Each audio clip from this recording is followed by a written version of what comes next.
In today's lessons, you will learn and apply the three triangle congruence theorems. These are the angle-side-angle, side-angle-side, and side-side-side congruence postulates. Triangles can be similar or congruent. Similar triangles will have congruent angles but sides of different lengths.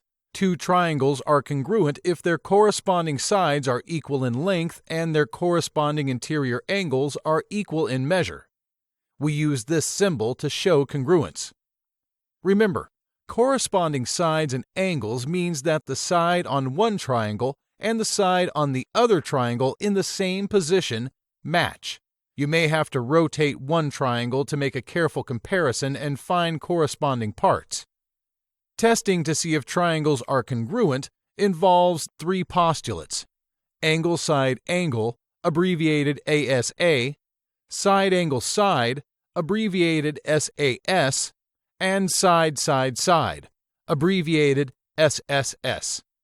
Let's take a look at the three postulates, starting with the angle-side-angle or ASA postulate. This postulate says triangles are congruent if any two angles and their included side are equal in the triangles. An included side is the side between two angles. Let's compare two triangles, triangle CAT and triangle BUG. Notice that angle C on triangle CAT is congruent to angle B on triangle BUG, and angle A on triangle CAT is congruent to angle U on triangle BUG. See the included side between angle C and angle A on triangle CAT? It is equal in length to the included side between angle B and angle U on triangle BUG. The two triangles have two angles congruent and the included side between those angles congruent. This forces the remaining angle on our triangle CAT to be 180 degrees minus angle C minus angle A. This is because interior angles of triangles add to 180 degrees. The postulate says you can pick any two angles and their included side. Next, we have the side-angle-side postulate, or SAS. Here, instead of picking two angles, we pick a side and its corresponding side on two triangles. The SAS postulate says that triangles are congruent if any pair of corresponding sides and their included angle are congruent. Pick any side of triangle JOB. This works no matter where you start. Move to the next side, in whichever direction you want to move, which will sweep up an included angle.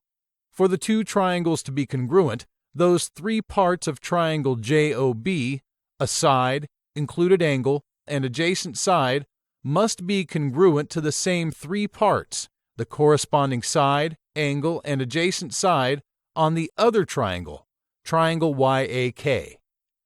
Next is perhaps the easiest of the three postulates, the side-side-side or SSS postulate. This postulate says triangles are congruent if three sides of one triangle are congruent to the corresponding sides of the other triangle. This is the only postulate that does not deal with angles. You can replicate the SSS postulate using two straight objects. Uncooked spaghetti or plastic straws work great. Cut a tiny bit off one, so it is not quite as long as it started out. Cut the other length into two distinctly unequal parts. Now you have three sides of a triangle. Put them together. You have one triangle. Now shuffle the sides around and try to put them together in a different way, to make a different triangle. No matter what you try, you can't do it. You can only assemble your triangle in one way.